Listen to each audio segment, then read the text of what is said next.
Selamat hari Minggu saudara-saudara. Kita bergabung kembali dalam kebaktian online pada hari ini. Dan kebaktian hari ini akan dipimpin oleh Pendeta Iwan Triwahyudi dengan tema berhasil di jalan Tuhan.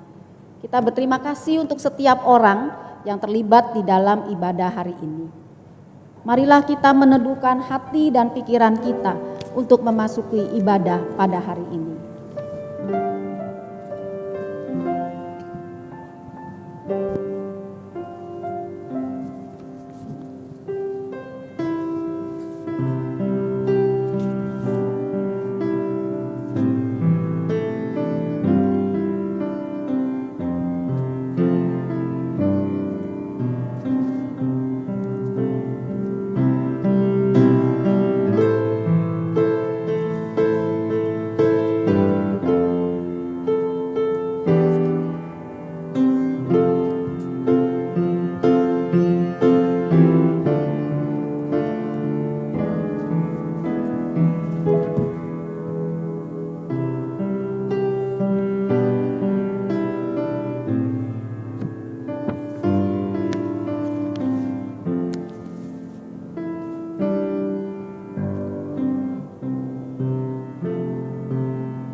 Inilah hari Minggu, hari Tuhan, hari perhentian, hari di mana Tuhan memanggil kita untuk bersekutu dengannya.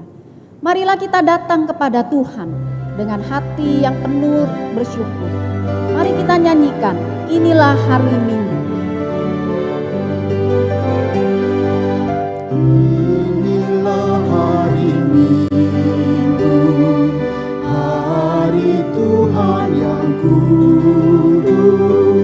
Semua orang percaya bergegas datang ke rumahnya. Dengarkanlah panggilannya, Yesus mengundang engkau. Marilah orang percaya, marilah datang segera. Mari datang padanya, menyembah serta sujud. Mari datang bersyukur atas kasih karunia-Nya. Dengarkanlah panggilannya, Yesus mengundang engkau. Marilah orang percaya, marilah datang segera.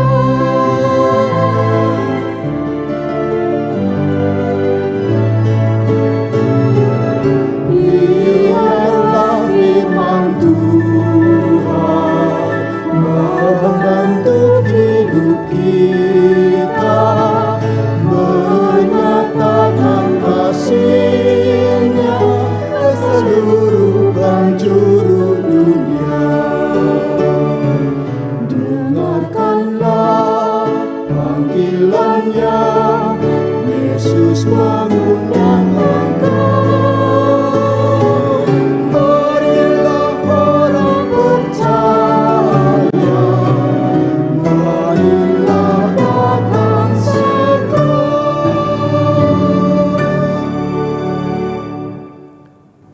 Pertolongan kita adalah dalam nama Tuhan yang menjadikan langit dan bumi.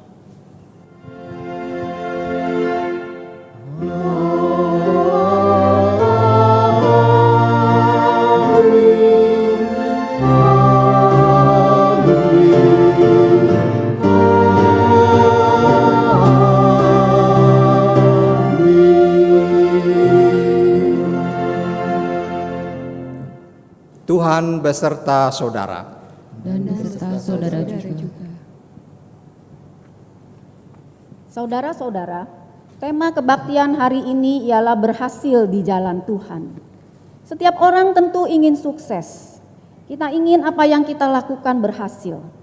Namun demikian, apa artinya menjadi orang yang berhasil di dalam Tuhan? Apakah ukuran keberhasilan kita? Apakah kita memiliki banyak harta? Amsal 15 ayat 16 dan 17 mengingatkan kita demikian. Lebih baik sedikit barang dengan disertai takut akan Tuhan daripada banyak harta dengan disertai kecemasan. Lebih baik sepiring sayur dengan kasih daripada lembu tambun dengan kebencian. Saudara-saudara, orang yang berhasil secara materi belum tentu berhasil menurut ukuran iman. Sudahkah kita mengukur dan mengejar keberhasilan sesuai dengan jalan yang Tuhan tunjukkan? Marilah dengan kerendahan hati kita memeriksa diri, kita mengakui dosa-dosa kita di hadapan Tuhan dalam keheningan.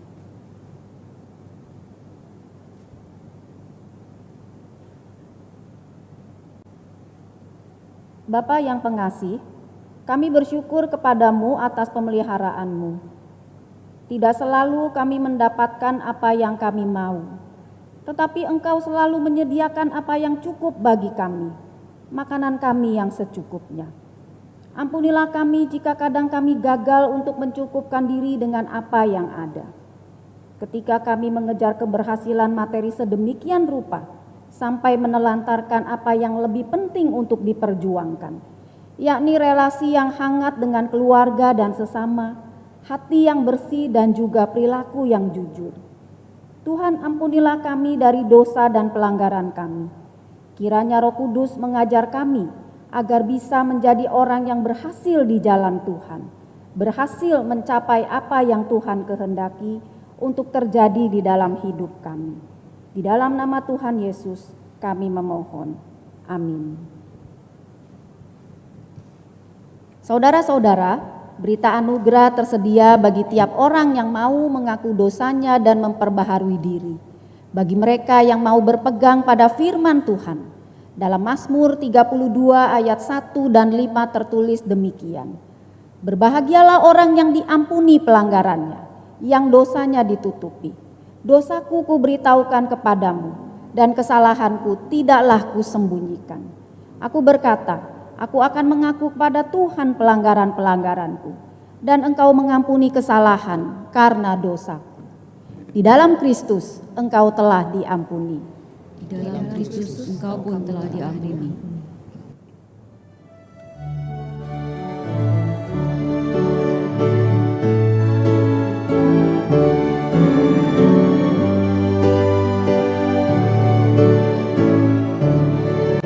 Siapa yang berpegang pada sabda Tuhan dan setia mematuhinya,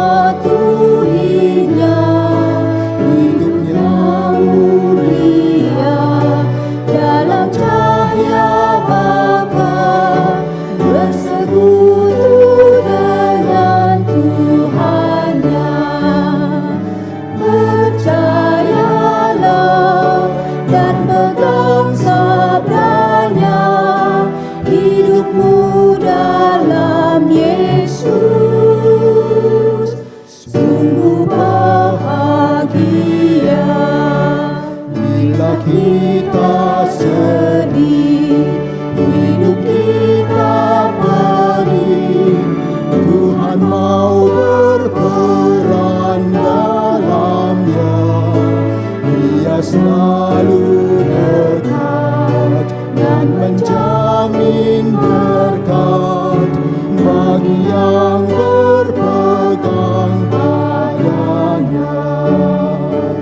Percayalah dan pegang sabdanya, hidupmu dalam Yesus sungguh bahagia.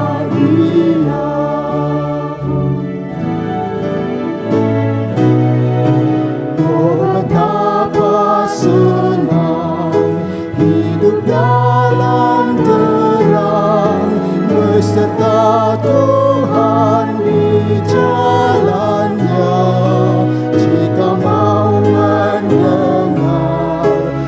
serta patuh benar dan tetap berpegang padanya. Percayalah dan pegang sabdanya, hidupku dalam Yesus sungguh bahagia.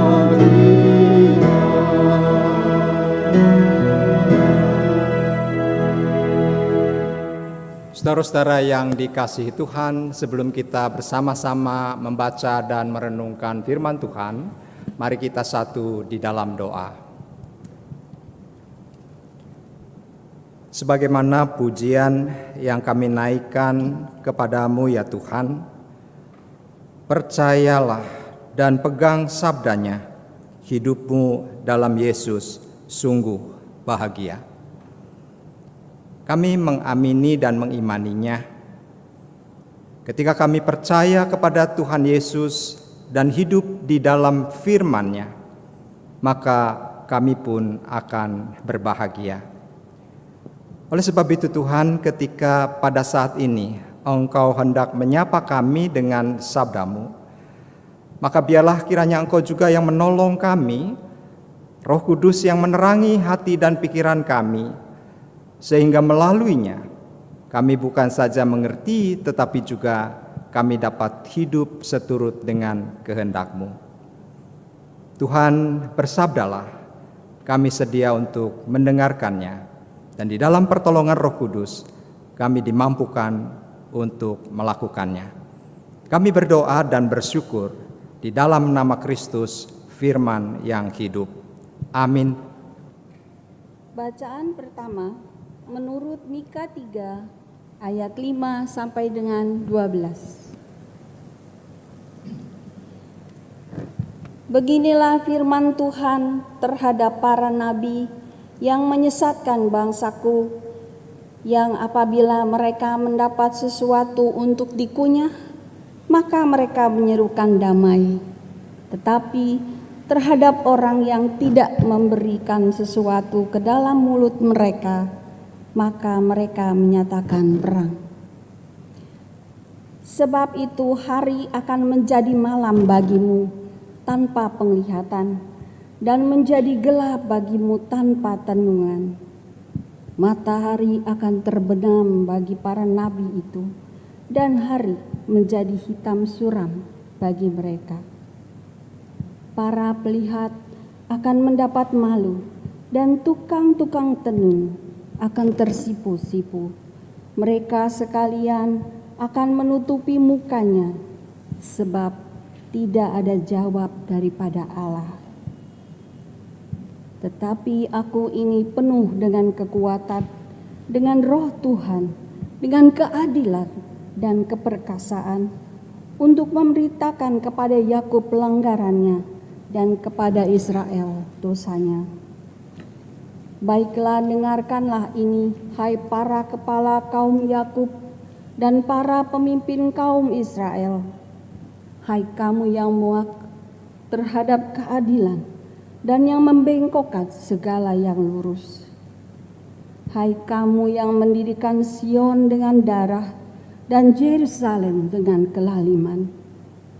Para kepalanya memutuskan hukum karena suap, dan para imamnya memberi pengajaran karena bayaran. Para nabinya menenung karena uang, padahal mereka bersandar kepada Tuhan dengan berkata, bukankah Tuhan ada di tengah-tengah kita? Tidak akan datang malapetaka menimpa kita. Sebab itu oleh karena kamu, maka Sion akan dibajak seperti ladang, dan Yerusalem akan menjadi timbunan puing, dan gunung bait suci akan menjadi bukit yang berhutan. Demikianlah sabda Tuhan. Syukur kepada Allah.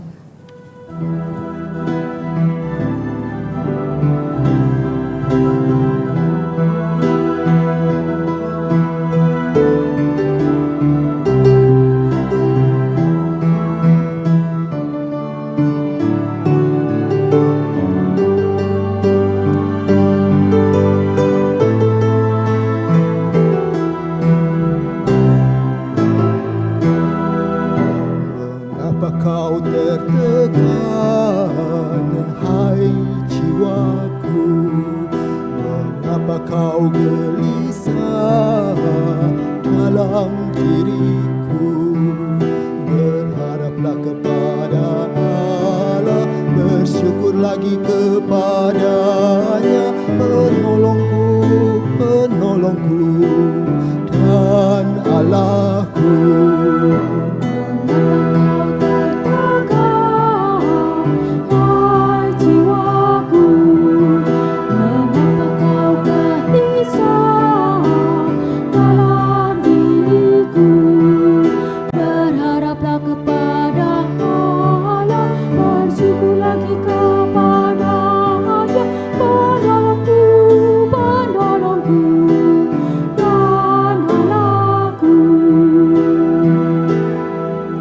Berilah keadilan padaku ya Allah, perjuangkanlah perkaraku terhadap kaum tak saleh.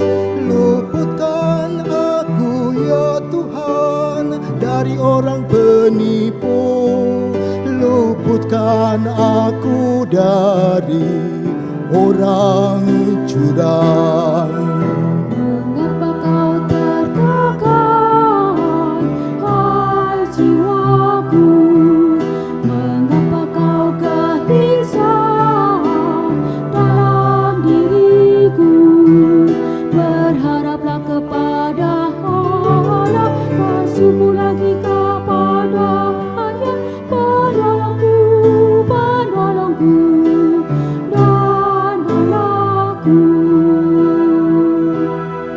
Sebab Engkaulah Allahku, tempatku untuk mengungsi.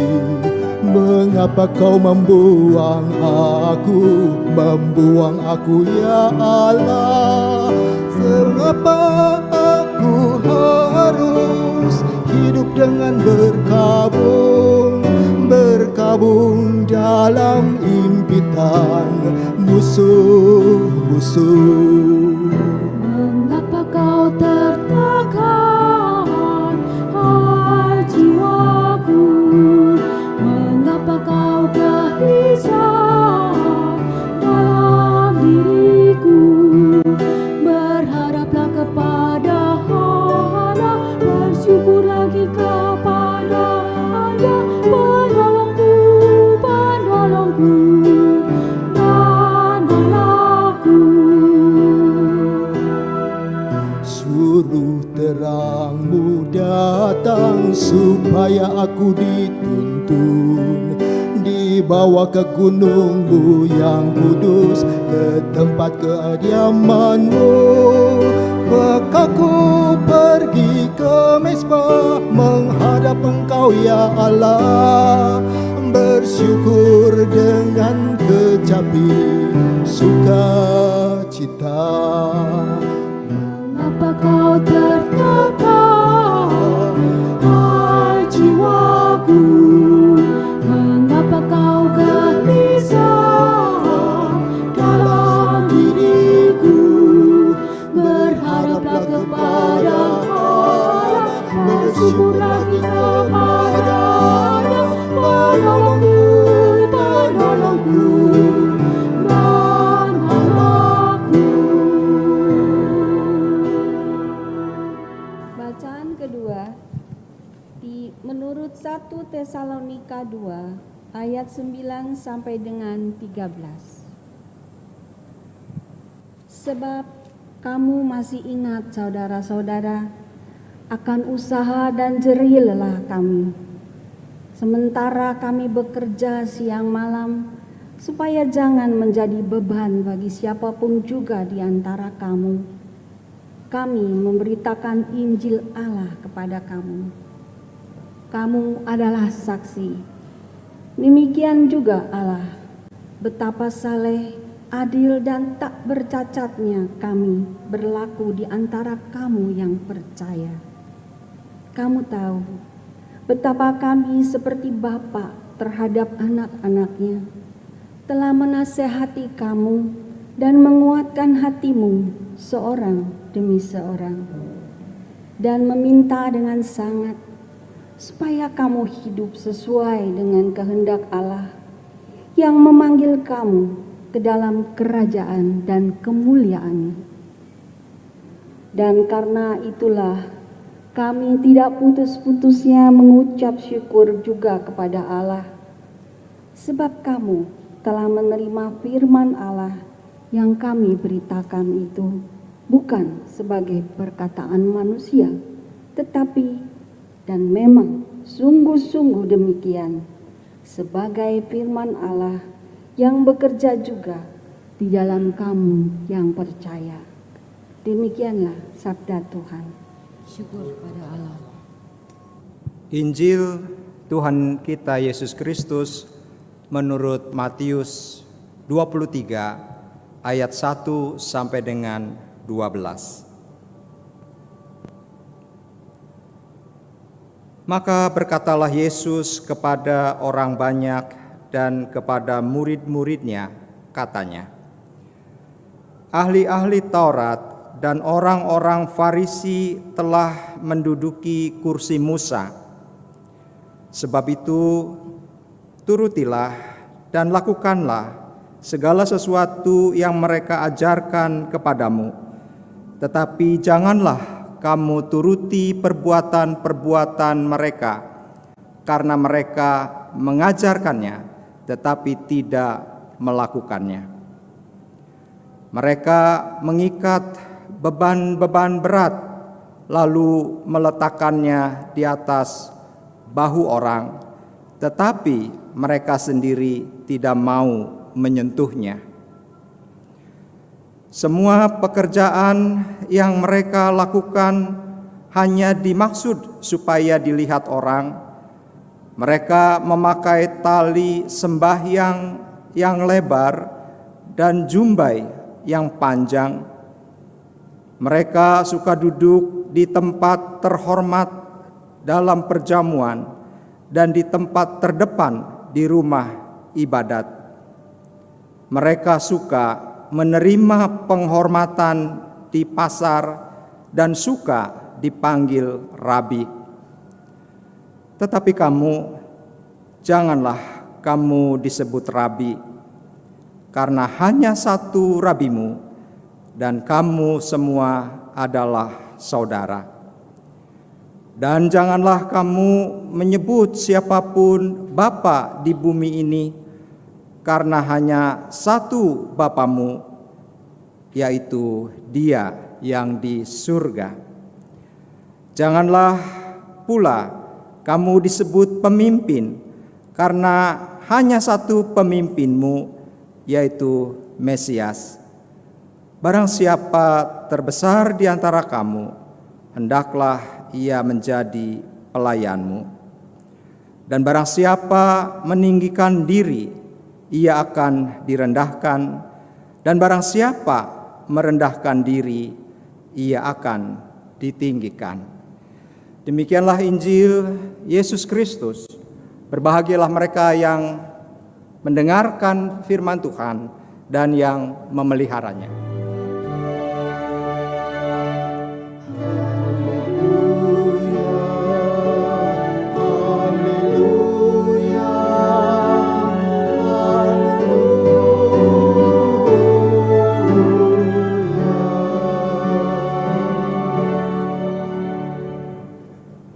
Saudara-saudara yang dikasihi Tuhan, tema kita pada hari Minggu ini adalah berhasil di jalan Tuhan.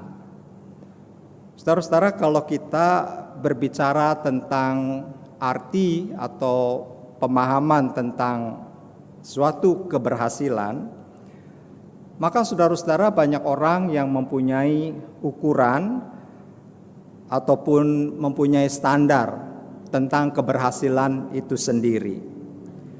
Dan orang seringkali menyebut bahwa keberhasilan itu juga identik dengan kesuksesan seseorang. Misalnya saudara-saudara, ada orang yang dikatakan sukses ketika saat itu orang mempunyai pekerjaan di kantor dan memiliki gaji yang cukup besar, serta dapat menjalani hidup dalam kondisi yang baik. Ya, jadi kalau misalnya seseorang itu bisa dibilang sukses kalau dia bisa kerja, punya kantor, ya, dan juga kondisi kehidupannya baik. Padahal saudara-saudara, orang sukses itu tidak selalu memiliki kantor atau bekerja di kantor. Ada banyak orang yang mempunyai usaha secara online, yang dapat bekerja di rumah dan tetap dapat menjalani hidup dengan baik dan juga sukses.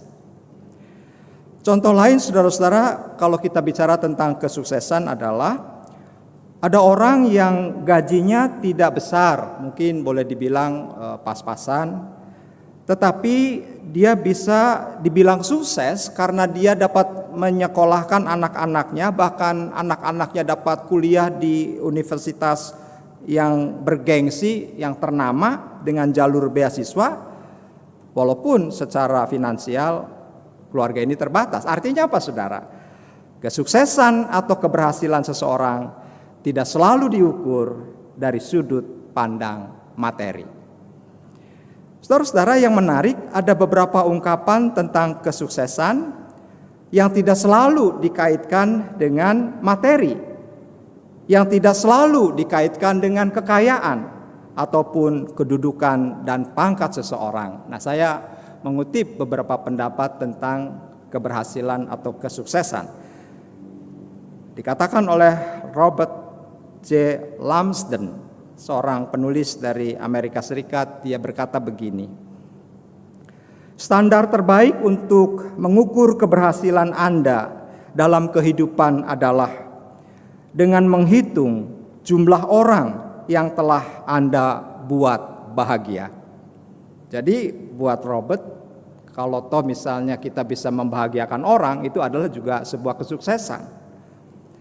Kemudian saudara-saudara, ada pendapat lain dari Harry Truman, yaitu Presiden Amerika Serikat yang ke-33. Dia juga berkata begini: saya telah mempelajari kehidupan pria-pria besar dan wanita-wanita terkenal, dan saya menemukan bahwa mereka yang mencapai puncak keberhasilan adalah mereka yang melakukan pekerjaan-pekerjaan yang ada di hadapannya dengan segenap tenaga dan juga dengan semangat dan kerja keras. Bagi Truman, seorang yang sukses yang berhasil adalah orang yang bisa bekerja dengan sungguh-sungguh dan tetap semangat di dalam melakukan pekerjaannya. Itu sukses, saudara-saudara. Saudara-saudara, ada lagi pendapat ya yang dikatakan oleh Sri Mulyani. Nah, ini Menteri Keuangan Republik Indonesia. Dia seorang ekonom dan dia juga mempunyai definisi tentang keberhasilan. Dia bilang begini, saudara-saudara: bagi saya, definisi kemenangan dan keberhasilan itu ada 3. Selama saya tidak mengkhianati kebenaran, selama saya tidak mengingkari hati nurani, dan selama saya bisa menjaga harga diri dan martabat saya. Bagi Sri Mulyani, saudara, keberhasilan atau kesuksesan adalah ketika dia memiliki integritas yang kuat dalam hidupnya. Jadi jelas, saudara-saudara, yang namanya keberhasilan atau kesuksesan itu setiap orang punya ukurannya masing-masing. Nah, tema kita pada hari ini adalah berhasil di jalan Tuhan. Saudara-saudara, berhasil di jalan Tuhan, kalau kita sederhanakan ya, itu bisa mempunyai pengertian bahwa seorang yang berhasil di jalan Tuhan adalah orang yang berhasil mencapai apa yang Tuhan kehendaki di dalam hidupnya, atau mengukur dan mengejar keberhasilan sesuai dengan jalan yang Tuhan tunjukkan. Kalau itu bisa terjadi, saudara-saudara, maka orang itu berhasil di jalan Tuhan. Artinya, seseorang yang hidupnya berhasil secara materi, saudara-saudara, belum tentu berhasil menurut ukuran iman jika orang tersebut tidak berada di jalan Tuhan. Saudara-saudara yang dikasihi Tuhan, kalau kita menyimak dalam pembacaan Injil pada hari ini, Tuhan Yesus mengajar para murid untuk memiliki cara hidup yang berbeda dengan cara yang biasa dilakukan oleh banyak orang. Tuhan Yesus melihat kesuksesan tidak dengan ukuran materi, saudara-saudara, tidak juga dengan ukuran kenyamanan ataupun hal-hal lainnya. Oleh karena itu Tuhan Yesus mengingatkan agar para murid tidak mencontoh para pemimpin agama Yahudi yang kalau kita baca tadi saudara-saudara, mereka adalah orang yang mencari pujian yang sia-sia. Mereka adalah orang yang haus untuk mendapatkan penghormatan.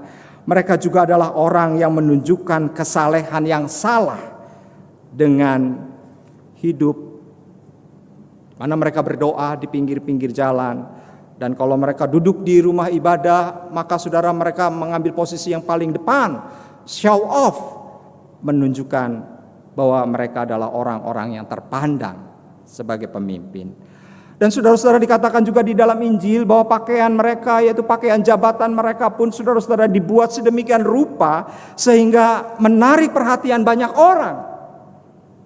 Mereka ingin menunjukkan saudara-saudara, menunjukkan kedudukan dan keberhasilannya sebagai pemimpin agama Yahudi, tetapi mereka tidak menghidupi Taurat yang mereka ajarkan kepada umat yang dipimpinnya.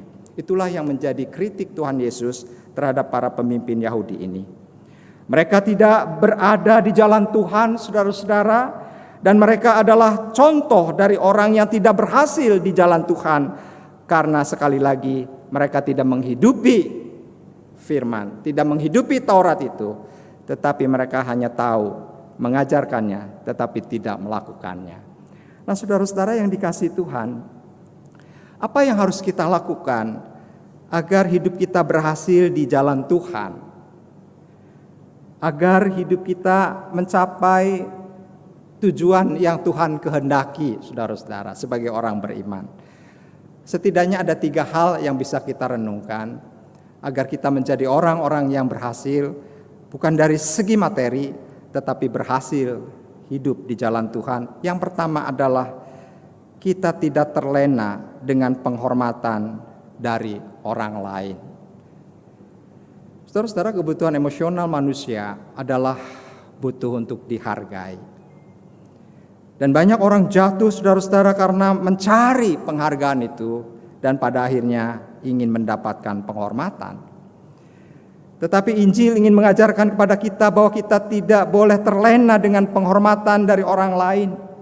Oleh sebab itu Tuhan Yesus mengingatkan para murid ketika mereka disebut rabi, udahlah nggak usah kalian disebut rabi. Rabi itu cukup untuk Tuhan Yesus. Dengan demikian saudara-saudara, para murid tidak meninggikan diri dan merasa dirinya lebih tinggi dari murid yang lain karena merasa sebagai rabi. Maka Yesus mengingatkan, tidak usahlah mendapatkan penghormatan seperti itu. Artinya saudara-saudara, orang yang berhasil di jalan Tuhan adalah orang yang tidak sombong dan mencari penghormatan yang sia-sia di dalam hidupnya. Lalu yang kedua,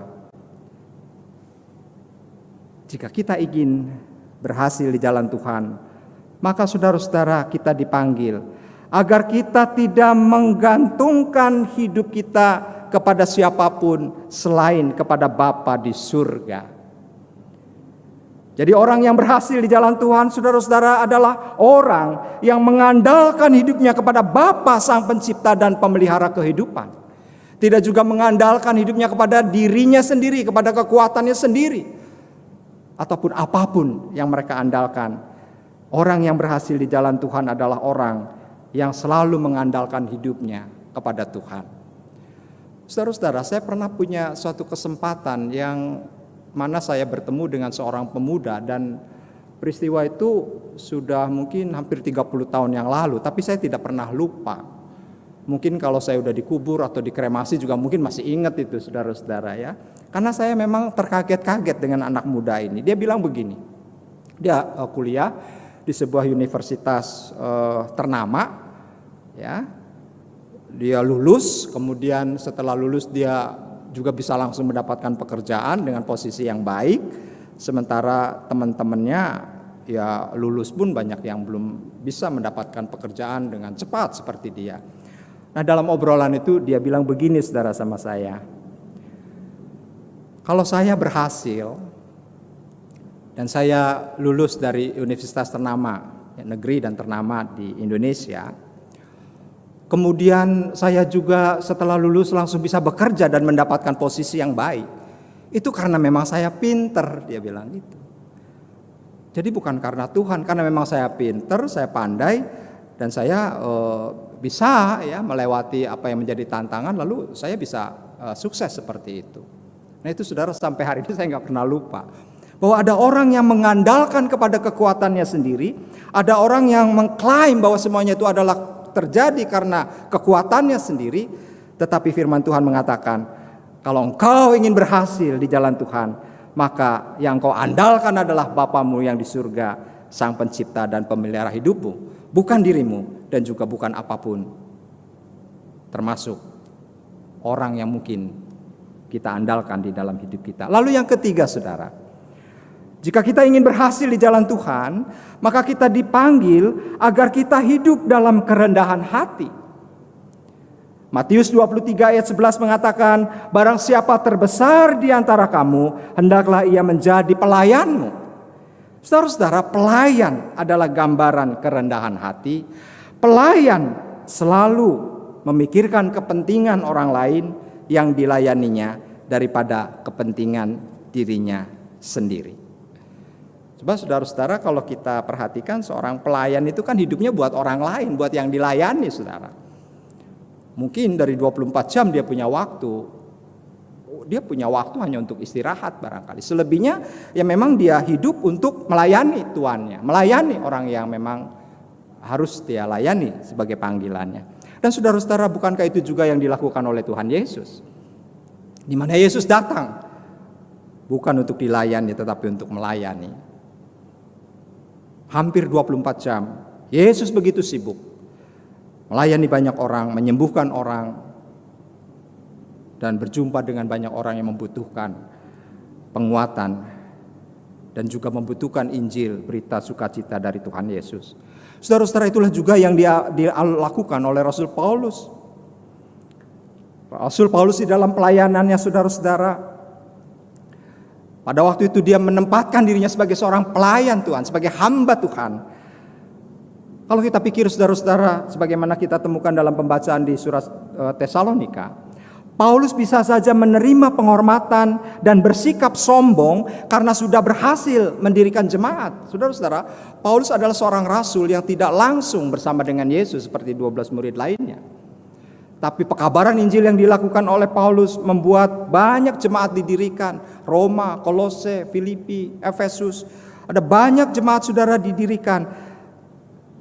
Dan pada waktu itu Paulus tidak mencari penghormatan dengan kesuksesannya dalam mendirikan jemaat dan pekabaran Injil yang dilakukannya. Walaupun mungkin dia punya hak untuk itu saudara-saudara. Paulus memahami bahwa ia tidak pantas meninggikan diri atas jemaat Tesalonika yang ia layani pada saat itu. Ia juga menyadari bahwa semua kepentingan diri sendiri adalah sia-sia. Nah, oleh sebab itu saudara-saudara, marilah kita belajar dari apa yang Tuhan Yesus ajarkan. Kita juga belajar dari apa yang menjadi pengalaman Rasul Paulus dalam panggilan hidupnya, bahwa selaku murid Kristus kita menjalani hidup sesuai dengan ajaran Tuhan Yesus yang tidak mengukur keberhasilan dengan cara pandang duniawi. Amin.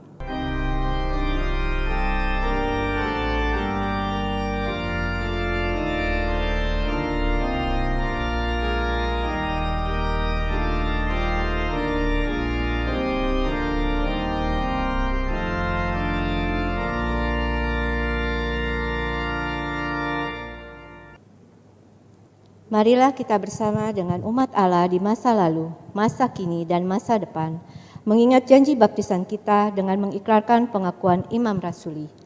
Aku percaya kepada Allah, Bapa yang Maha Kuasa, Khalik langit dan bumi, dan kepada Yesus Kristus, Anaknya yang tunggal Tuhan kita, yang dikandung dari Roh Kudus, lahir dari anak darah Maria, yang menderita sengsara, di bawah pemerintahan Pontius Pilatus, disalibkan, mati dan dikuburkan, turun ke dalam kerajaan maut. Pada hari yang ketiga, bangkit pula dari antara orang mati, naik surga, duduk di sebelah kanan Allah, Bapa yang Maha Kuasa, dan dari sana ia akan datang untuk menghakimi orang yang hidup dan yang mati. Aku percaya kepada Roh Kudus, gereja yang kudus dan am, persekutuan orang kudus, pengampunan dosa, kebangkitan orang mati, dan hidup yang kekal. Amin.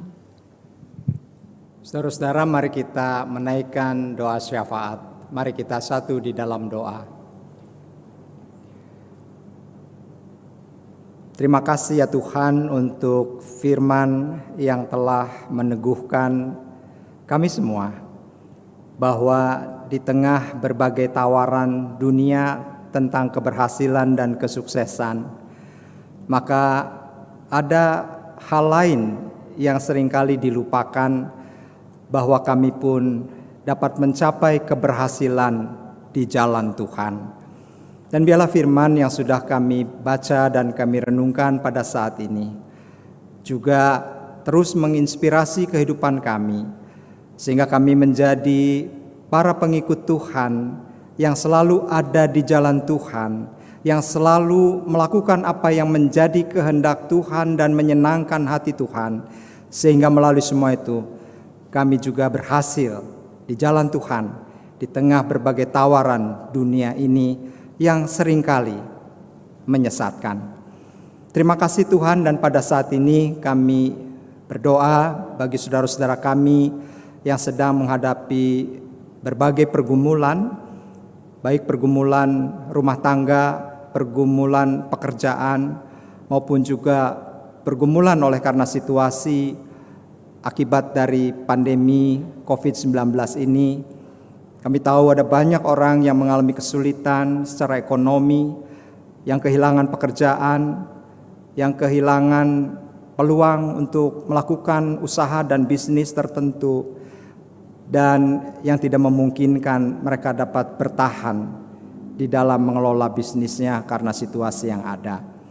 Biarlah kiranya Tuhan yang terus menolong dan memberikan jalan keluar bagi setiap saudara-saudara kami yang sedang dalam pergumulan berat, termasuk mereka yang kehilangan pekerjaan dan bahkan kehilangan pengharapan. Tuhan yang Maha Baik dan Maha Kasih, kami juga berdoa bagi saudara-saudara kami yang sakit, baik yang mereka mengalami sakit oleh karena COVID-19 maupun oleh sebab lain. Biarlah Tuhan juga yang terus menolong dan memulihkan mereka dalam kuasa dan berkat-Mu. Dan pada akhirnya kami juga berdoa bagi gereja-gereja Tuhan di seluruh muka bumi yang pada saat-saat seperti sekarang ini melakukan ibadah secara live streaming, secara virtual maupun online. Biarlah Tuhan juga terus meneguhkan setiap umat-Mu. Mereka pun tidak terhalang di dalam berelasi dengan Tuhan, dalam beribadah dengan Tuhan, walaupun ada banyak hambatan terkait dengan pandemi COVID-19 ini. Terima kasih Tuhan, dan kami juga berdoa bagi pemerintahan kami, bagi Presiden dan juga jajarannya sampai ke bawah. Biarlah Tuhan terus tambahkan hikmat, sehingga mereka di dalam hikmat dan pertolongan Tuhan dapat memberikan kebijakan yang mendatangkan kesejahteraan bagi banyak orang di Republik ini. Terima kasih Tuhan, kami serahkan selanjutnya hidup kami dalam perjalanan kami ke depan, dalam kasih setia dan pertolongan Tuhan. Kami berdoa di dalam nama Tuhan Yesus yang sudah mengajar kami berdoa, Bapa kami. Bapa kami yang ada di surga, dikuduskanlah nama-Mu, datanglah kerajaan-Mu, jadilah kehendak-Mu di bumi seperti di surga. Beri kami hari ini makanan yang secukupnya, ampuni salah kami seperti kami mengampuni yang bersalah pada kami. kami dalam pencobaan, namun lepaskan kami dari yang jahat. Sabdalah yang punya kerajaan dan kuasa, kemuliaan sampai selama-lamanya.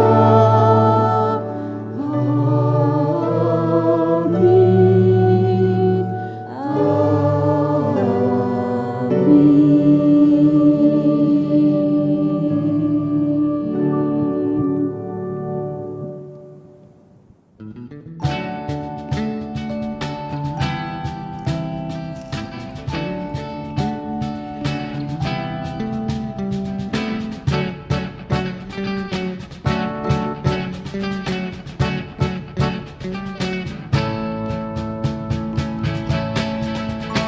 Di badai topan dunia, Tuhan perlindunganmu. Mengendari goncang semesta, Tuhan perlindunganmu. Ya Yesus gunung aku di dunia, di dunia, di dunia. Ya Yesus gunung aku di dunia, tempat perlindungan teguh.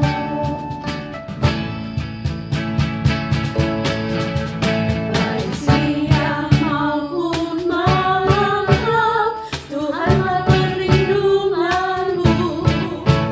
Niscaya takutmu lenyap, Tuhanlah perlindunganmu.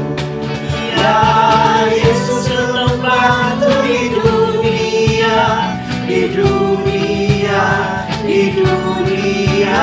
Ya Yesus lembahku di dunia, tempat perlindungan teguh.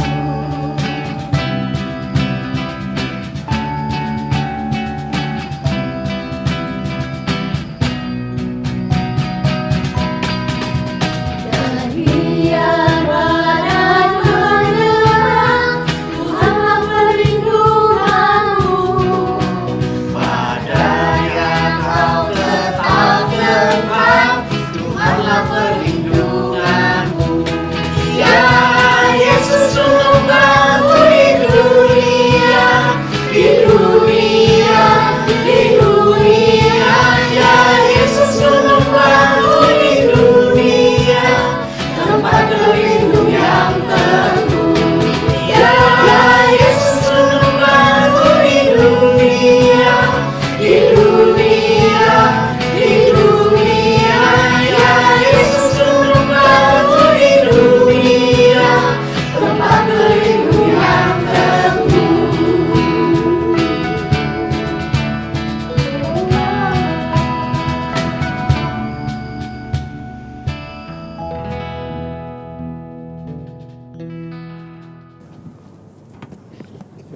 Saudara-saudara, kita akan mengumpulkan persembahan bagi Tuhan. Kita melakukannya dengan setia dari minggu ke minggu, dalam kondisi apapun, baik berkelebihan atau berkekurangan. Melaluinya kita diajarkan untuk selalu mengutamakan Tuhan lebih daripada harta duniawi. Tuhan Yesus menasihati kita dalam Matius 6 ayat 19-21. Janganlah kamu mengumpulkan harta di bumi. Di bumi ngengat dan karat merusakkannya, dan pencuri membongkar serta mencurinya. Tetapi kumpulkanlah bagimu harta di surga. Di surga ngengat dan karat tidak merusakkannya, dan pencuri tidak membongkar serta mencurinya. Karena di mana hartamu berada, di situ juga hatimu berada.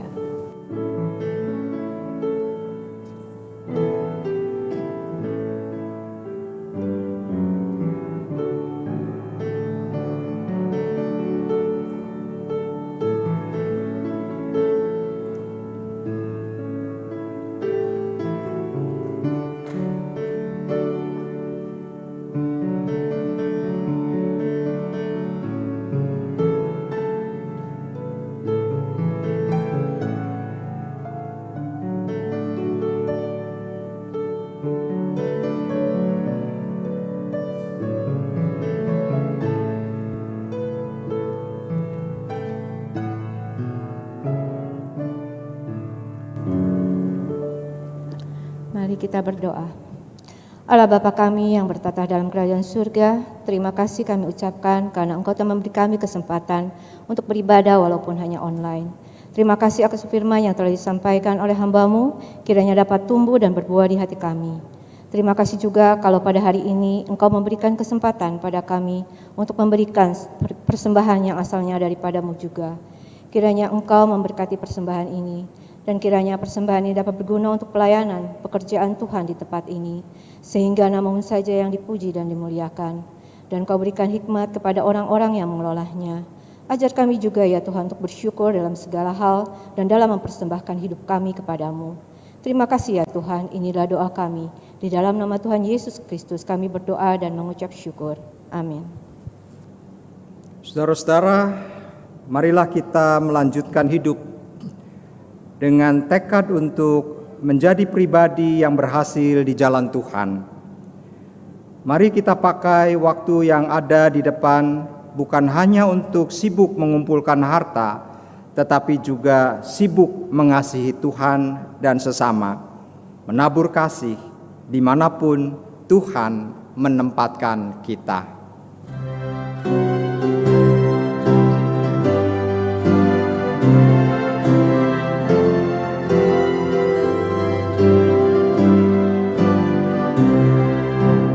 Pakailah waktu anugerah Tuhanmu, hidupmu singkat bagaikan kembang. Mana benda yang kekal di hidupmu, hanyalah kasih tak akan lekang. Tiada yang bakal di dalam dunia, segala yang indah pun akan lenyap.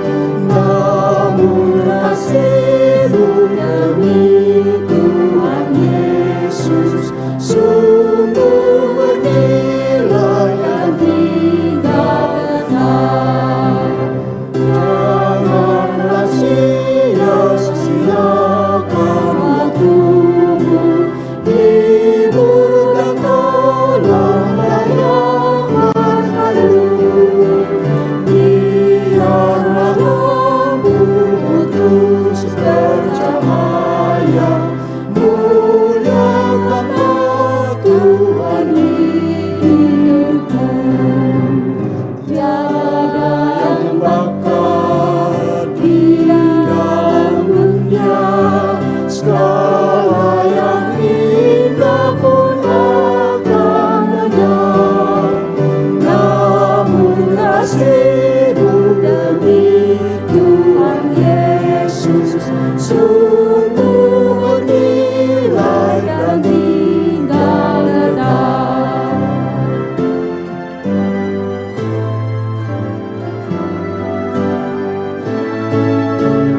Karya jerih-Mu demi Tuhan Yesus, kami hargai benar oleh-Nya. Kasih yang sudah Kau tabur di dunia, nanti Kau tuai di sorga mulia. Tiada yang bakal di dalam dunia, segala yang indah pun akan lenyap. Namun kasih-Mu demi Tuhan Yesus sungguh bernilai dan tinggal tetap.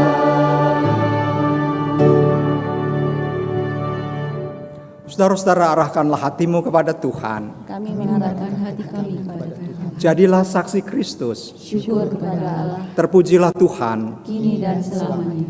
Sekarang terimalah berkat Tuhan. Kiranya kasih karunia Tuhan Yesus Kristus dan kasih Allah dan persekutuan Roh Kudus menyertai kamu sekalian.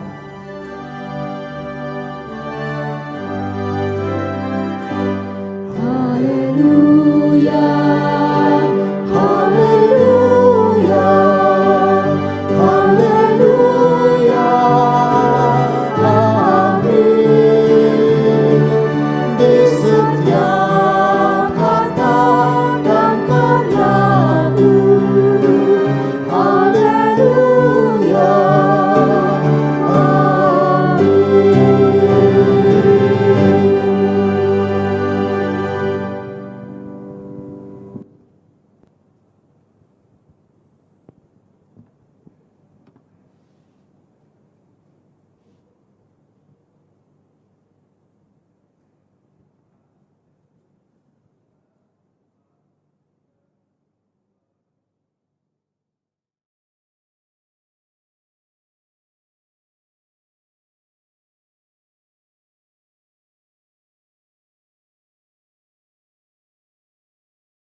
We satisfy your soul